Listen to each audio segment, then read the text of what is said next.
के भने यस्तो नि क्वेसन गर्छ भने क्वेसन गर्नु के गर्दैछ सरकारको तयारी देखाएको छ नि हामीले यत्रो काम गरिरहेको छौँ यहाँ तपाईँले आफ्नै आँखाबाट देख्दा देख्दा नि त्यसो भन्नु मिल्छ अनि यहाँ उहाँ पत्रकार साथीहरू सबैजना भित्र हेरिराख्नु भएको छ के गरिरहेको छ सरकार के बनायो त्यसो बिहान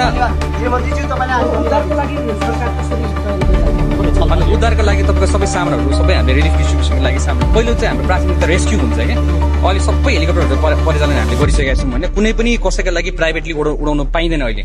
सबै रेस्क्युमा फोकस किन रात परेन रेस्क्यु गर्न गाह्रो हुन्छ सो पहिलो प्राथमिकता भनेको चाहिँ हामीले चाहिँ रेस्क्युको लागि हेलीहरू सबै डिप्लोय गरेर रेस्क्यु टिमहरू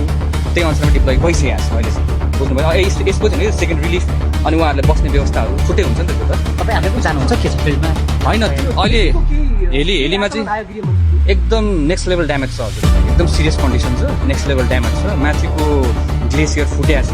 त्यो फुटेको अनुसारमा तपाईँको पुरै बस्ती बगाएको छ होइन ड्यामेजको अहिले आङ्कलन नै गर्नु सकिन्छ नेक्स्ट लेभल छ हो यो सेकेन्ड टाइम पनि जानु सक्छ होइन अब 7 मिटरसम्म अझै पानी छ त्यहाँ भन्ने कुरा छ होइन त्यही भएर अझै पनि हामीले चाहिँ हाई अलर्टमा राखेर त्यहाँको मान्छेहरूलाई चाहिँ इभ्याकुएट गर्नुपर्ने हामी चाहिँ गरिरहनु त्यसमा चाहिँ तर अहिले चाहिँ अब तपाईँहरूको अब चान्स पाइहाल्यो होइन मिडिया मार्फत म एउटा के पनि भन्न चाहन्छु जहाँ जहाँ रेस्क्यु चाहिरहेको छ त्यहाँ चाहिँ तपाईँको कस्तो हुन्छ भन्दाखेरि हामीलाई हेलिकप्टरहरू उडाउँदाखेरि सजिलो चाहिँ हामीलाई के हुन्छ भने त्यहाँ आगो कोसँग लाइटर होला के छ होला